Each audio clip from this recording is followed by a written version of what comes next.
ZANT, the self-proclaimed king of Twilight who wishes that the entire world, no, universe, is covered in the same darkness as his home world. He's a member of the Twilight who usurps the throne from Midna before the events of Twilight Princess. In this game, he's a powerful sorcerer and minion of Ganondorf in his whole plan of taking over the world. However, out of all of the villains seen in the series, he's certainly one of the most interesting, because his ideas and motives are a lot more complex than most would think. So let's find out what lurks inside the mind of this disturbing villain. Our story starts a long time ago, a time when ZANT served in the royal household of the Twilight Realm, believing that he would be the next ruler. He dreamed of the day that he, the great ZANT, would rule the Twilight Kingdom and lead it into a new prosperous era. But instead, rule went to Princess Midna, which led him to lose trust in the royal family of the Twilight Realm. However, there might have been a good reason for all of this, because ZANT has some interesting ideas about the current situation of him and his people. He hated that the Twilight were trapped in the Twilight Realm like insects in a cage, which made him seek his own path. Thanks to his rage and despair, he looked towards the heavens for an answer, and Ganon answered him. He appeared to him as a god and offered to impart ZANT with his power. Using this, he overthrew Midna and turned her into an imp, changed the rest of the Twilight into shadow beasts, and became the king of Twilight. His ultimate goal was spreading the blocky floating magic across Hyrule to make way for the Twilight to return to the world that he believed rightfully belonged to them. And so he invaded Hyrule Castle and gave Princess Zelda the choice of surrendering or facing the annihilation of Hyrule's inhabitants. And so Zelda dropped her sword as a symbol of submission, yielding to ZANT's demands. Now throughout the game, he presents himself with a mask of calmness and control, always maintaining an upright posture and speaking in a cold, sinister voice. But it's later revealed that ZANT's earlier persona was a facade,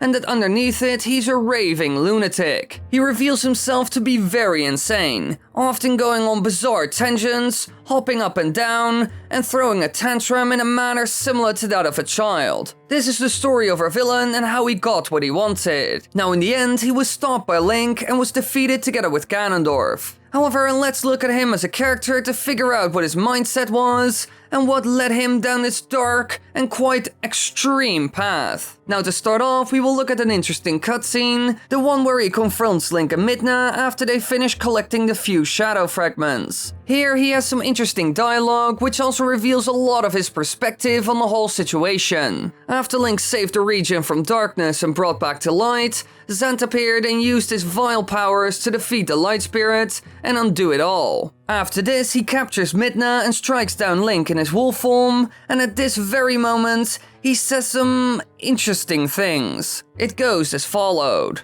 My Midna, did you forget? The beast is one of the light dwellers who oppressed our people. No matter how much you desire otherwise, you will never be more than a shadow in their world. You cannot consort with their kind. But if we make their world ours, Midna, light and darkness will meet at last. Our tribe will take back their realm, and sweet darkness will blot out this harsh light. Now, there are a couple of points here that he makes about both the people and the world itself that he's taking over. Let's start with the very first sentence. He mentions specifically that Link is a light dweller that oppressed them. The reason why he does this is only for one reason: to create a villain, a real us versus them scenario. In general, this is a strategy a lot of evil rulers use in order to get the people on their side. It's easier for people in a desperate situation to have a target or villain to blame their misfortune on, instead of confronting the real problems, which might be their own fault in some way. Being angry and shifting blame is always an easy thing to do, and ZANT uses this to persuade Midna in joining him. He even doubles down on this in the next sentence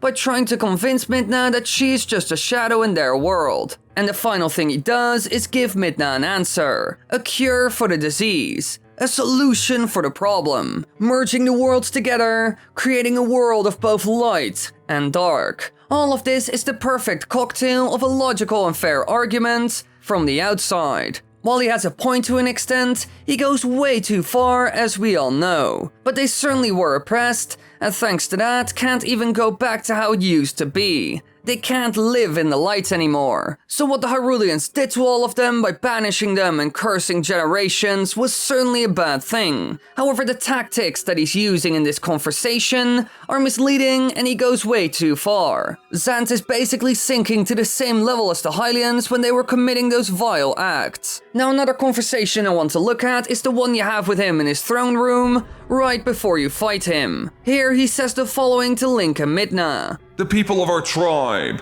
a tribe that mastered the arts of magic, were locked away in this world like insects in a cage. In the shadows we regressed. So much so that we soon knew neither anger nor hatred, nor even the faintest bloom of desire. And all of it was the fault of a useless, do-nothing royal family that had resigned itself to this miserable half-existence. I had served and endured in that depraved household for far too long, my impudent princess. And why, you ask? Because I believed I would be the next to rule our people. That's why. But would they acknowledge me as their king? No! And as such I was denied the magic powers befitting our rule. And it was then, in the thrall of hatred and despair, that I turned my eyes to the heavens and found a god. Here he again has a similar setup compared to the previous conversation we looked at. He mentions the evil things done to him and his people, the effects it had, and later on his plan to solve this problem, which is very one-sided of course. Again, he is right to an extent. What happened to them is unacceptable, but this doesn't mean that his plans were a good thing. However, in time, his hatred became worse and worse, and so he formed this quite extreme view on it all. Now, this is nothing new to be honest. A lot of leaders in history have used a similar tactic like this to get in power. For example, in the 20th century. Now, I would love to mention some, but I bet YouTube will have a problem with this, so I won't. Instead, I will explain the idea behind such ideologies. Usually, people like ZANT are created in periods of either uncertainty or great betrayal of any kind. Think of things like unfair treatment in the past, which people still hold a grudge over, an economic collapse, or some group having more than another, regardless of reason. This usually leads to people feeling left out or treated unfairly, which ends up creating anger. Now at times this might be justified. If people have criticism on a certain group or come with good factual reasons why it's a problem,